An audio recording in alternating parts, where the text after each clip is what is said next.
വീട്ടുമുറ്റത്ത് കൃഷി, പക്ഷേ പോലീസ് പൊക്കി. കാരണം ചെയ്തത് കഞ്ചാവ് കൃഷിയാണ്. കായംകുളത്തേക്കാണ്. കായംകുളത്ത് വീട്ടുമുറ്റത്ത് കഞ്ചാവ് കൃഷി ചെയ്തു വന്നിരുന്ന യുവാവ് പിടിയിൽ. കായംകുളം മുല്ലേലിൽ കിഴക്കേതിൽ വീട്ടിൽ അബ്ദുൽ ഷിജിയാണ് പോലീസിന്റെ പിടിയിലായത്. അരമീറ്ററോളം നീളമുള്ള 31 ചെടികളാണ് ഇയാൾ നട്ടുനനച്ച് വളർത്തിയത്.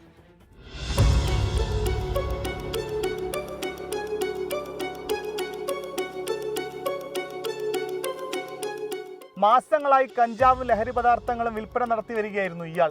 ഭാര്യയെയും അമ്മയെയും വീട്ടിൽ നിന്ന് ഇറക്കി വിട്ടിട്ട് ഒറ്റയ്ക്കായിരുന്നു താമസം. ഗൾഫിലുണ്ടായിരുന്ന ജോലി ഉപേക്ഷിച്ച് നാട്ടിലെത്തിയതിനു ശേഷം മയക്കുമരുന്നിന് അടിമയായി മാറുകയായിരുന്നു ഇയാളെന്ന് പോലീസ് പറയുന്നു. പോലീസിന് ലഭിച്ച രഹസ്യവിവരത്തിന്റെ അടിസ്ഥാനത്തിലാണ് ഇയാളുടെ വീട്ടിലും പരിസരത്തും പരിശോധന നടത്തിയത്.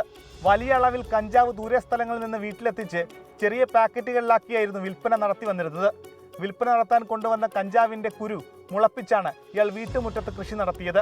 നാർക്കോട്ടിക് സെൽ ഡിവൈഎസ്പി ബി പങ്കജാക്ഷന്റെ നേതൃത്വത്തിലുള്ള ജില്ലാ ലഹരി വിരുദ്ധ സ്ക്വാഡ് അംഗങ്ങളും കായംകുളം SHO സുധീർ, SI രതീഷ് ബാബു, CPOമാരായ സബീഷ്, ബിജു എന്നിവരാണ് പരിശോധനയിൽ പങ്കെടുത്തത്.